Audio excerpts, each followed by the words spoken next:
Welcome to SOS for Your Life, Emergency Wisdom for Everyday Life. I'm your host, Susie St. Angelo, and thanks for being here. Today's episode is called Love Labs, Preparing for Retirement. And my guest today, I'll be talking to Becca Williams. She's a repeat here on SOS for Your Life, Emergency Wisdom for Everyday Life. She's a licensed marriage and family therapist in California. She's the owner of Inland Empire Couples Counseling, a group practice which provides high-quality couples therapy in Riverside, Murrieta, and online throughout the state of California.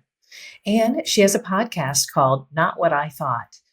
This podcast is for you if you know you want to change something. Maybe it's your career, your health, or another aspect of your life, and you are wondering if this is the right stage or the right age in life to make a change. And maybe you don't know where to start. Or maybe you're one of those that's caught in analysis paralysis. I understand, I used to feel the same way. Well, just keep listening. You'll find some really good information and maybe one small step you can take in that process of changing your life. Remember, you can find this podcast on Spotify, YouTube, iHeart, Apple, and Amazon platforms. And remember to like, share, and subscribe.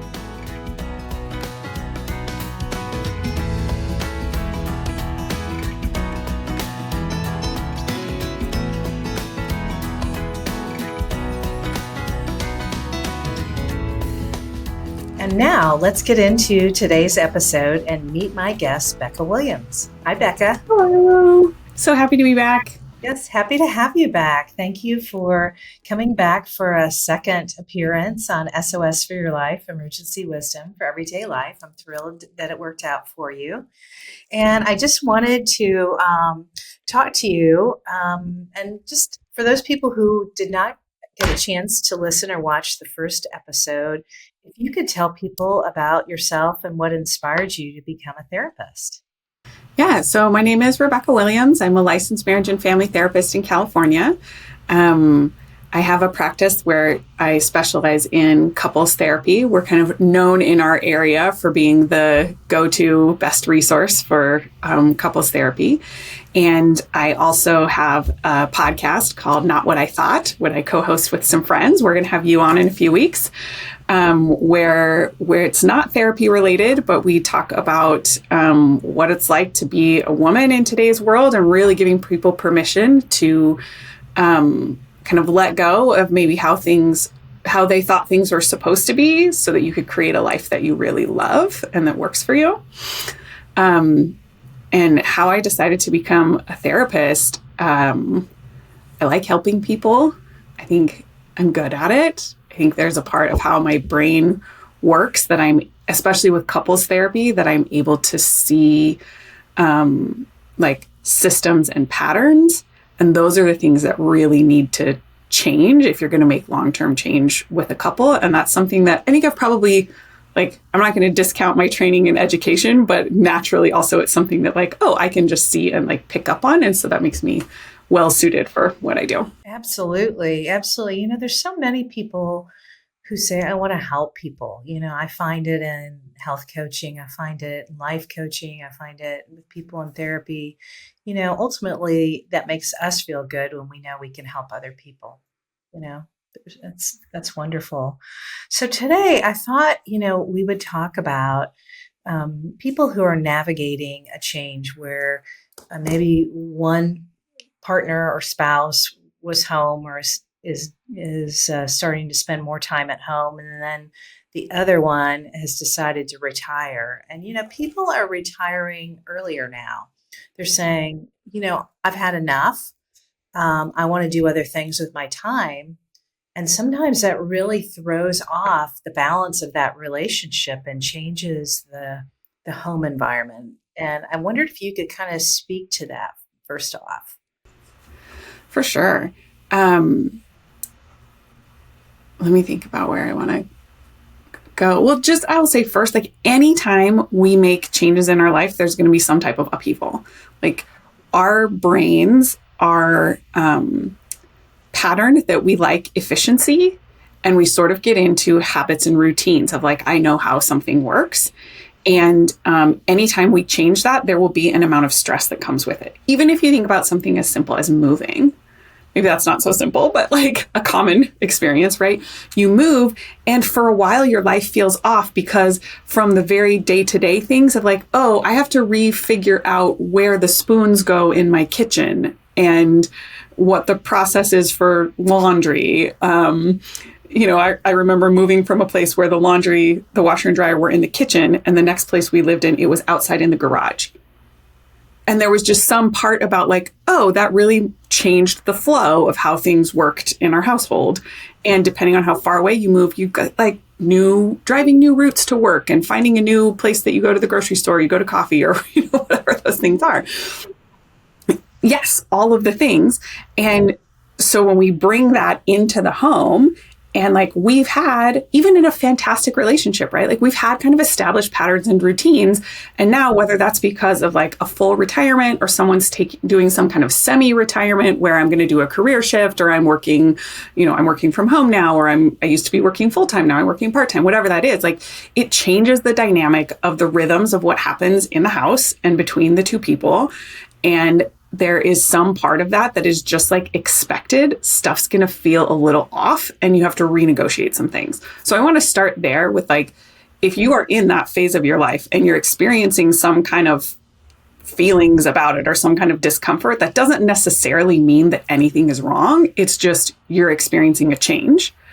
And then we will put on top of that sometimes this is a place where conflict can arise, and it's more than just we're adjusting to new change, but like there really are some things that we need to sort out. Maybe in that there's some old conflicts that are coming up, or we had different expectations about how this time was going to go, and then there's conflict around that. I think that that's a key point to that, expectations, because if you haven't had those healthy conversations leading up to that, and then it's kind of slapped in your face, so to speak, well, I thought you were going to do that, or I thought, well, no, the times have changed and the roles are changing a little bit, and that caused for, like you said, some negotiation too. Yeah, and that could be from everything to things around chores in the house. I expected now that you're home, you were going to do more of this, to like time spent together. And that could be on either side, right? I thought we were going to spend more time together, or maybe like, oh, you're around me too much and I kind of need some space. Right? Well, that was one of my questions. How can we keep our relationship emotionally fresh if we're around someone all day? I think we need time apart.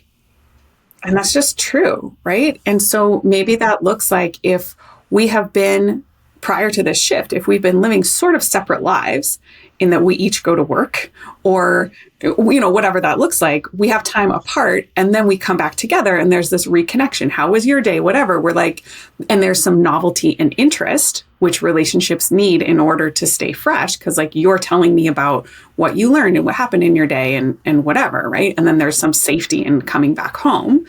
And maybe we really enjoy like our time on the weekends when we do things together. And then we go through a relationship shift and now we're both home all the time, or we're both home more.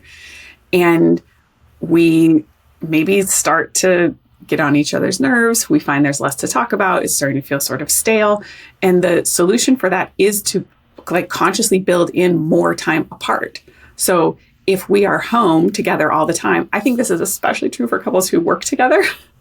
Because that could be a retirement thing too, right? Like, oh, now we're starting a new venture, we're volunteering, we're doing whatever. Okay, but how are you still being your own person? Whether that's in what you do with friends, if you're going out to walk or to golf or to play pickleball, or if it's just what you read or what you watch, like it is okay and healthy for you all to have separate activities that you go and do. And sometimes what the specifics of what that is changes, because now it's not that you're going somewhere different for work. Right.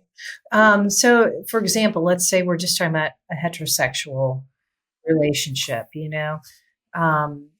and my question is, do women fare better in these times than men because women probably know they're going to do this, that, and the other? Or do you find, or do you find that men, struggle more with, they just come home and maybe I'm generalizing. Maybe that's not fair to generalize.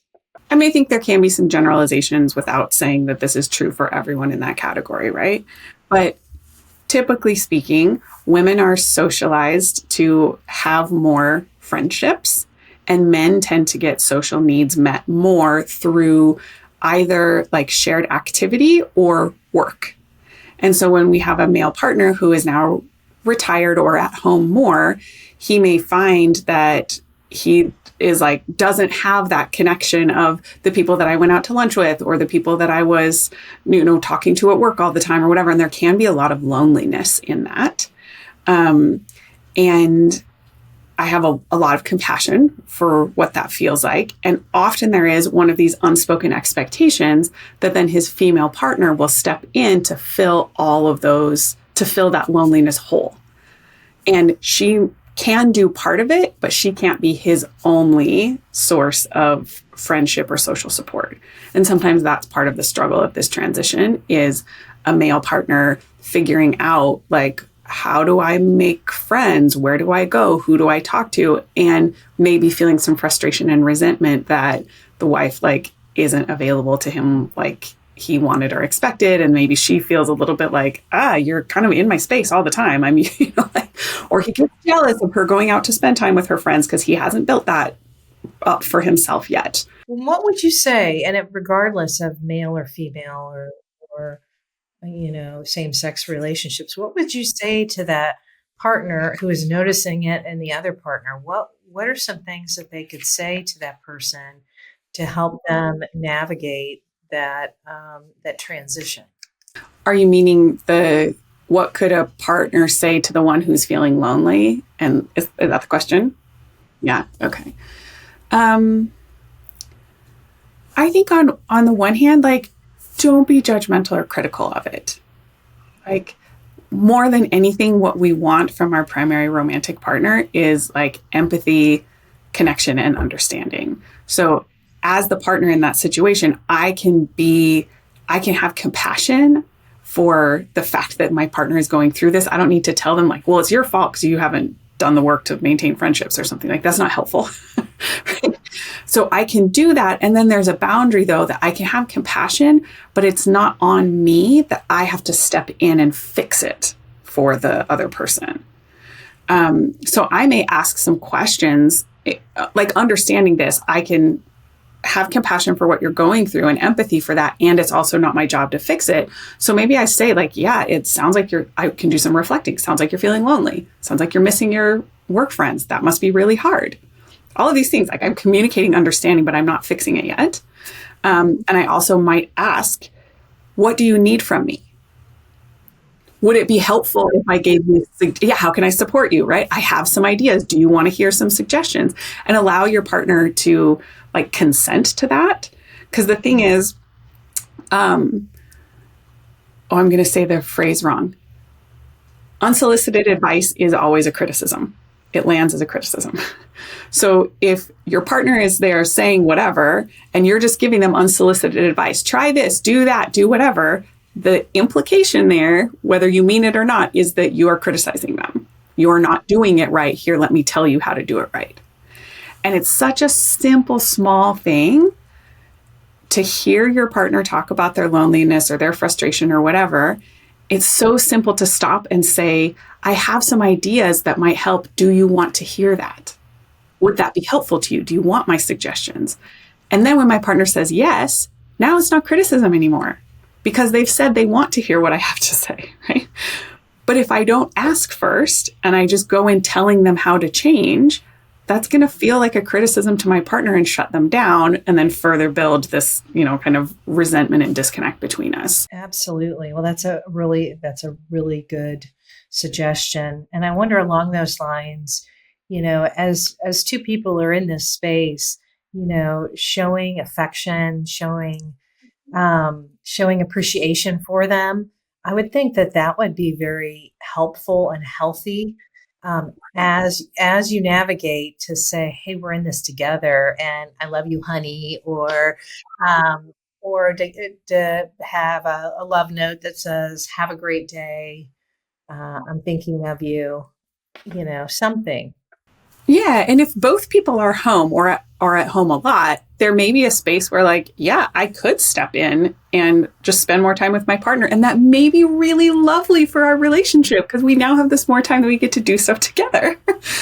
I'm thinking about another dynamic where maybe one person retires first. They've both been working full time and the other one is still working. If I'm the one who's still working, I don't have time that I can step in and fill all of these things. And so that boundary is kind of made for me, right? That I can have so much compassion. Maybe I can give a little bit more of my time to my partner, but I can't step in and fix it. So I really have to trust. And again, like, I can ask, I can give suggestions, whatever, but I have to trust that my partner is going to figure things out on their own. And the truth of it is that sometimes people need to sit in their discomfort long enough that whatever the work or anxiety or uncertainty about making some changes feels more preferable than just staying in the discomfort, if that makes sense. So, like, yeah, maybe your partner is going to have several months where they're sort of mopey and lonely, and trust that they're going to figure it out. And one day we'll be like, you know what? I'm going to go out and volunteer. I'm going to go to a bowling league. I'm going to join a gym. Like trust that they will figure that out on their own. Even if, like, you kind of have to trust them, even if you don't feel like you trust them, if that makes sense. Because the truth is, you can't fix it for them. You can't go in and, like, make them do those things. You could even force them to go to social situations where friendships could be made, and they could choose not to accept it, right? Like, you really can't, you don't have control over the other person. And so you have to let go of that. Is there, Becca, maybe some self-talk that the person who is maybe watching that spouse or partner, go through that process, what they can tell themselves, like, um, just sit tight, or hold on, or, don't push, don't judge. I mean, are there certain things that person can tell themselves so that they're not in that position of criticism or wanting to fix? Trying to fix. Yeah. Any of the things that you said are great. And I would say, for whatever we're tossing out there, it's like the person you find what resonates for you. When you're like, ooh, yes, that's exactly the phrase that's going to help me hold back, right? So it may be, remember, I don't judge. Or maybe it's like, I love my partner enough not to, like, undermine them by trying to fix it for them. Or I trust my partner enough that they will figure this out on their own. Or maybe it's like, I know that long term, I'm not really helping my partner long term if I solve this for them. They need to figure this out on their own. Something like that. And the theme, first, this theme is trust. And then, to me, it's patience, because you've got to allow that person to walk that journey. If they're the second person who's going through maybe a retirement or a change in their career, and they're going to part-time, or they're working at home.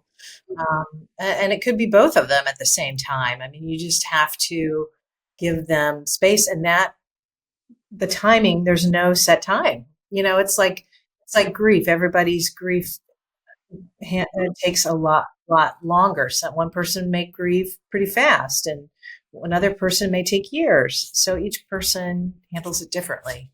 Yeah, I thought of another just factor in here. That timeline can also be really dependent on what the person was doing before retirement, and whether this was, like, a chosen thing that they worked for, or whether it was something that was sort of forced upon them, either through a layoff or maybe an illness or something like that. Like, the timeline of that is going to be really different.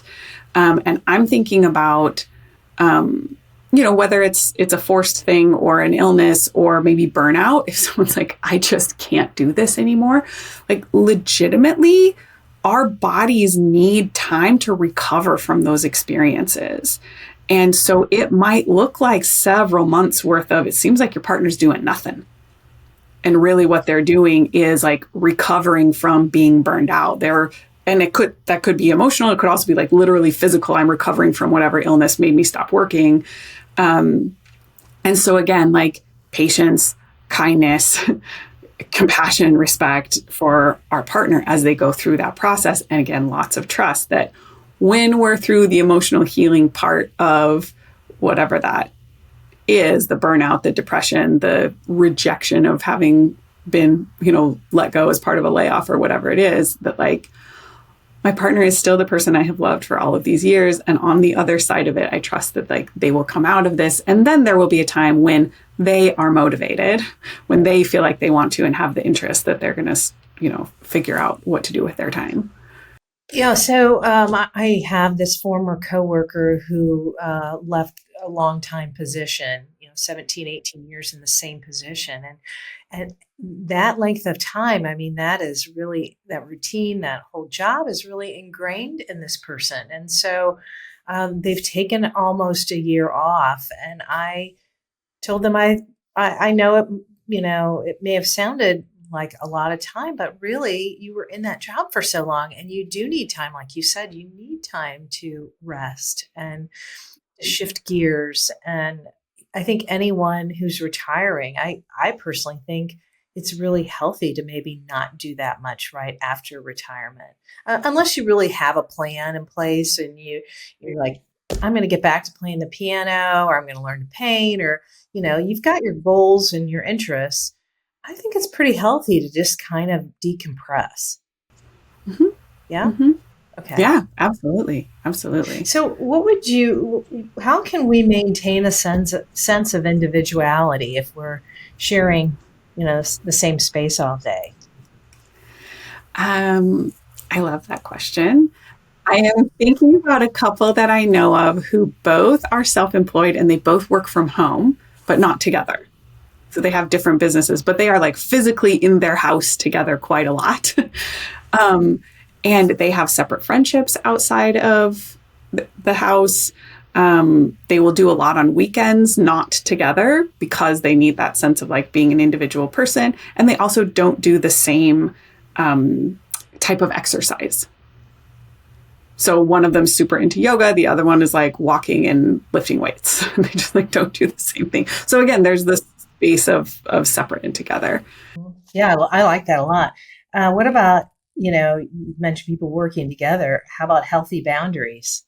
And yeah, because, it's like, well, so-and-so has an office downstairs and so-and-so has an office in the extra bedroom upstairs. And there's that physical part where they might come down and enjoy lunch together, but I'm sure there's like, okay, well, who's going to get the door if the doorbell's ringing when I'm on a Zoom call, Yeah. Yeah. I mean, these are all things that you just have to talk about and know that like anything else, whatever you agree to, you can test and change. And I think it's, because we've been talking about a transition from like workplace into more at home. This is on my mind so much because it's happening in my business right now. Like we change things all the time at work. We set up a system and it works for a while. And then the company decides we need to shift to a different software. So everyone has to learn the new thing. Or one person leaves the company and we do a kind of reorganization of what everyone's roles are. And then we sort of settle into that. Like it doesn't have to be any different at home that we can go, oh, we didn't realize that who answers the door in the middle of a Zoom call was going to be an issue, but it showed up. And so no big deal. We just talk about it. What do you think? What do I think? Let's try this. Let's see if it works. And we're allowed to have boundaries. And also, you know what? If the door goes unanswered, that would have happened if no one was home. It's fine. Right. It is. And if you have a ring doorbell, you know who's there and you can call back and say, hey, I was on a Zoom call. I couldn't get you at the time. Yeah, so much like individual personality in these things too, because there may be some couples where, because of just the combination of those two individuals, maybe one or both of them needs a lot of autonomy. So they may be a couple who does a lot more that we are separate in our retirement. And there are other people who just have a different sort of set point and they want a lot more togetherness. And that's fine. What matters is that the two of you are negotiating what the balance is between autonomy and togetherness for your relationship, and that you can talk about how that feels. And that maybe you have some kind of regular check in with each other to go, I mean, it could be once a month. It could be more or less than that you're just checking and be like, how is this feeling? Are we spending enough time together? Do either one of us need more kind of independent time? And I think if we do that as a regular practice that we're checking in, then I have a chance to tell you, actually, yeah, I kind of do need more alone time before it gets to a point where it feels like it's a crisis, or before it gets to a point where we're having a big argument about it, right? So we can just, let's test this, let's navigate it, and then we talk about how it's going. Yeah, I love that. I love that idea a lot. So how can we prevent small annoyances from escalating into bigger things? Like, we don't have to use any particular example, but there's always a little annoyance going on, I'm thinking about a story that I'm going to tell from my marriage. That's funny. But well, one thing is just an expectation that like we get annoyed with people that we live with. That just happens. And sometimes you laugh about it and you move on. It's just true. So we need to let go of the expectation that nothing is ever going to annoy me, or my partner is never going to annoy me, and allow that there are some things that you can just deal with. Right? My children and I have this conversation regularly about being good roommates to each other. They're a little bit older that we can have that kind of a talk. And sometimes we talk about, well, that's just annoying. And other times it's like, you got to let your sister just sort of be her own person. And part of living with other people is that we deal with some level of annoyance, right? So we'll put that out there. And then the other thing is it's on you. If something is growing enough that this isn't just a thing I can deal with, and it really matters to you, it is like on you to communicate that to your partner. Because they don't expect them to read your mind. You need to just say, this is, where we're at. The thing I was laughing about before is I was remembering a phone charger that I had a work from home setup. And I would keep my phone charger plugged into this like extension cord that was near the couch. And that was just like set up. And I would tell my family, you can use it, but please don't unplug it. Like, don't take it from there, because that's my thing. And I sit down to work from home and like, that's where I need it.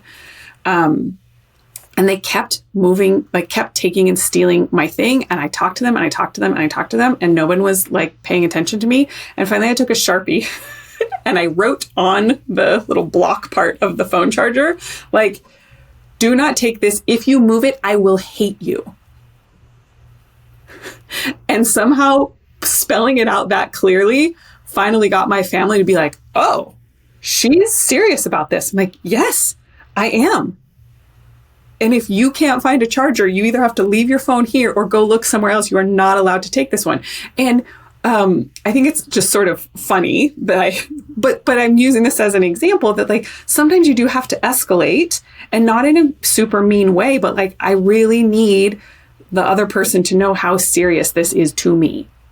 And maybe it doesn't seem like a big deal to you because it's a phone charger, but there is this like just grates me like nothing else when I sit down to work and the thing that I set up for myself now isn't here, and I've got to go dig and find where someone else moved the thing, right? So like how do you prevent annoyance? It's like you deal with the ones that you can, and then you have to communicate to the other person. I lived in college my sophomore through senior year in a sorority house with, I don't know, 70 people, 70 women, and every semester, it is a lot. Eating together, you have formal sit-down lunches and dinners, and you can opt out. Breakfast, you just kind of walk in and grab your own thing and go. But you changed roommates every semester. And so the first night of the second semester, you literally were pulling out your drawers and moving them into another room, maybe on another floor.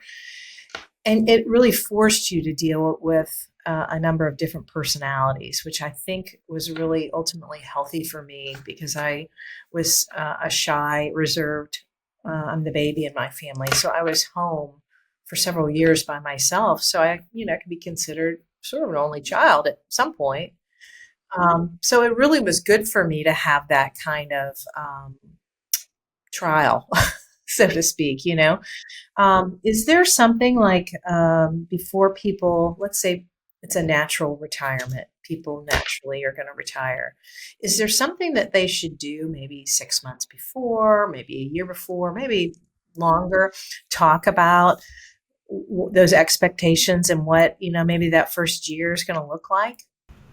Absolutely. I love that suggestion. Yes. 6 months to a year before, like start talking about, because if it's planned, obviously you're going to know that it's coming and you may be thinking about like, oh, we're going to take these trips. We're going to do this with the house. You might be thinking about the bigger things. And I would suggest that we also have conversations talking about the smaller things. There are a couple like the day-to-day managing the household kind of things. There's a couple of tools. One is just like a list of domestic tasks that I will sometimes give to clients. And there's this other, I think they're called Fair Play cards that have like, you can get a card deck and it has listed all of the things that go into like managing a family. Whichever tool you use, the idea is that we're putting it all out on the table. These are the tasks that are, like need to be divided. And we maybe in our work time have had them divided a particular way. And now we're in this place of upheaval. And so let's start talking about how those things might shift and what our expectations are about what tasks you'll be taking on, what tasks I'm going to keep, what tasks I will take on now that you're not working or, whatever that is, just to lessen the sense of strain. And also it's an opportunity for people to start communicating the expectations they have that maybe are unsaid, because it may seem really obvious to you that now the retired person is obviously going to do this house chore because now they're not working so much. And the person who has been working and is retiring is going to be like, no, I've earned my retirement. It's my time to rest. What are you thinking? Right?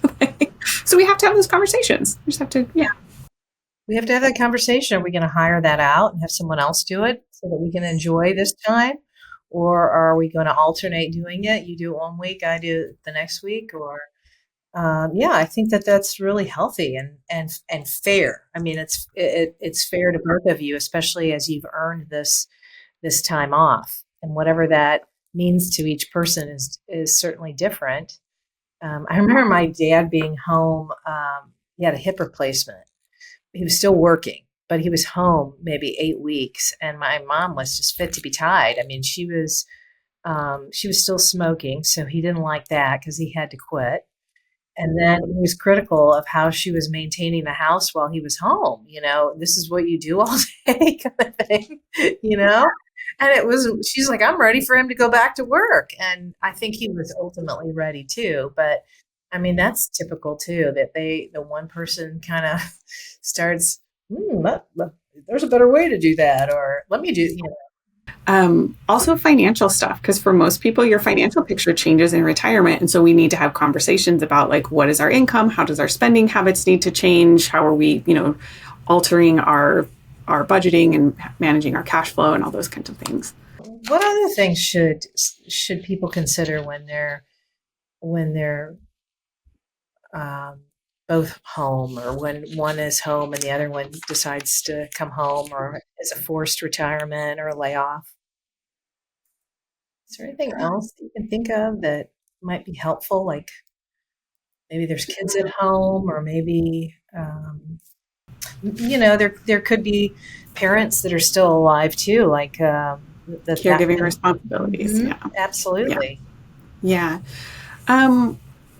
This maybe isn't so specific to the retirement transition, but I'm actually a big proponent of not sharing a lot of domestic tasks. I think that partly because of like personality differences, sometimes neurotype differences, if one person is, has ADHD or is autistic, there's just so much opportunity for strife and disagreement if we're trying to share the task. And then we have to have all these extra negotiations around not just who does it, but how to do it and what is a satisfactory cleaning of the bathroom. And if I clean the bathroom this week and you do it next week, but you don't do as good a job as I do, then when I come in, I feel like I'm picking up your slack and you're not doing it, right? So many possibilities. Yes. Yeah, yes. Good. Seriously. And I think on this idea again of like balancing autonomy and togetherness, and there being a sense of like pride and empowerment and also trust within the relationship, I'm a big proponent of like, let's just be fully responsible for a task from like start to finish. So to use my example from before, if it's bathrooms, you are in charge. One person is in charge of cleaning the bathrooms and the other one never has to think about it. So when something is dirty with whatever like rhythm, whatever cleaning product gets used, however that is, it's fully that one person's responsibility.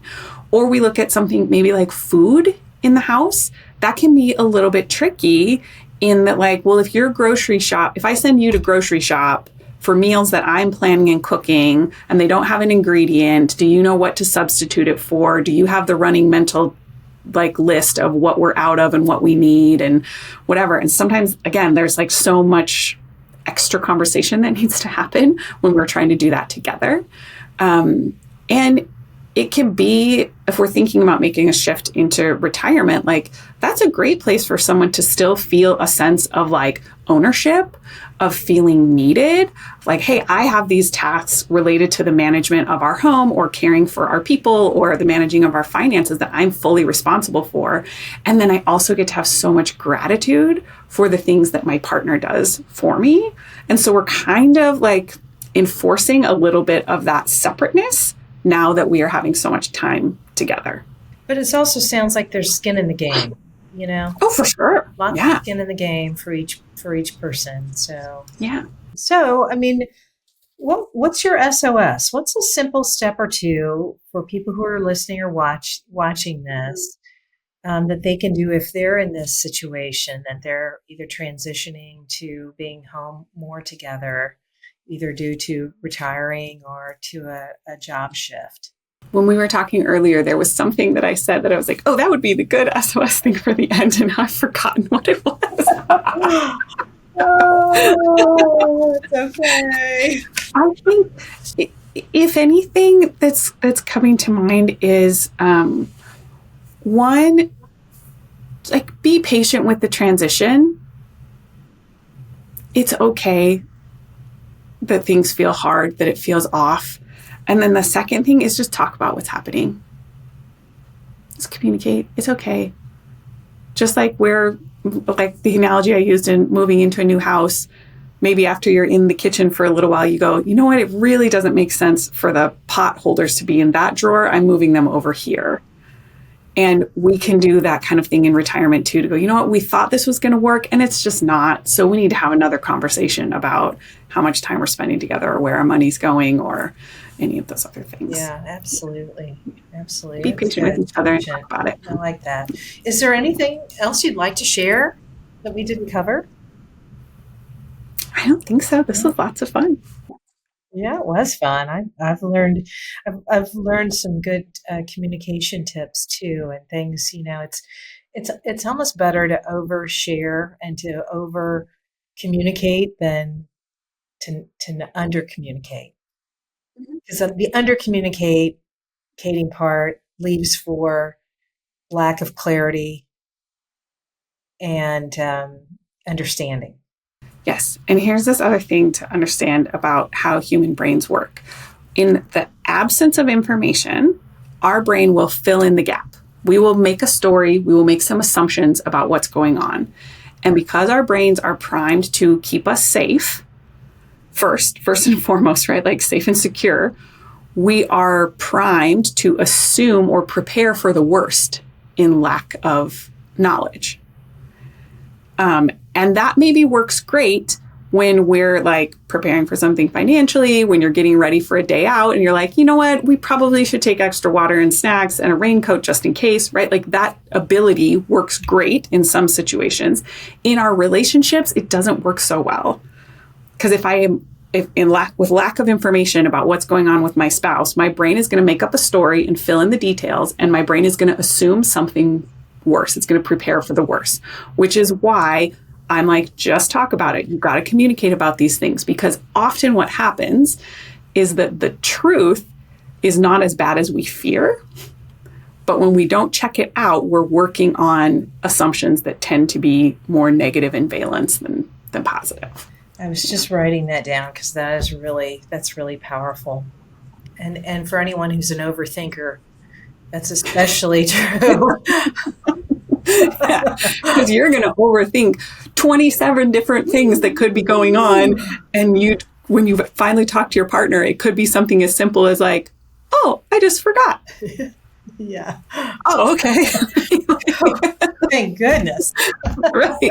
Or maybe you learn something about why this thing matters to your partner that softens you and you go, oh, I see now. Okay, I can work around that. Yeah. And I will be not so hard on you because now I understand why this thing in a particular way, or why you keep doing that, or whatever the thing is. Yeah. Rebecca, where can people find you if they want to reach out to you? Yeah, if you'd like to reach out to me regarding therapy or couples therapy, I'm at iecouplescounseling.com. And if you're interested in the podcast, we are Not What I Thought podcast. You can find us on Apple and Spotify, or notwhatithought.com. Well, that sounds wonderful. Look forward to that. And I want to thank you for appearing again. You're my second guest. Yay! So thank you for being on SOS for Your Life, Emergency Wisdom for Everyday Life. I think there's great wisdom and tips that you've shared on how people can navigate this new change in their life or expected. And so I definitely want to say I hope our paths cross again. Yes. Thank you so much, Susie. Thank you. Have a great day.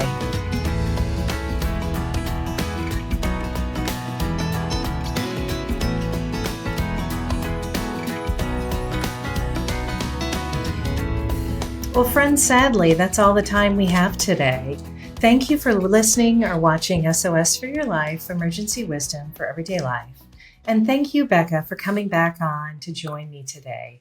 This episode was such a good topic about living together as you prepare for retirement or a change. Perhaps a spouse is working from home, or a partner is forced to change and stop working, or maybe just two people have decided it's time to retire and enjoy the rest of their lives. It's about negotiating and hopefully working together and having the same expectations for this next chapter in your life. I think it's always good that we check in regularly with one another to make sure we're on the same page. And Becca certainly pointed out some great tips and some things we can all do in our relationships. So just a reminder, you can find this podcast on Spotify, YouTube, iHeart, Apple, and Amazon platforms. You can like, share, and subscribe. You can send me a review or send me a question. Maybe you'd like to join my email newsletter. If so, you can send me an email and I'll be happy to add you. I'm so glad you've joined me today, and I hope that you'll continue to come back and hear the latest, and I'll be happy to have you. So until next time, take care, and I hope our paths cross again.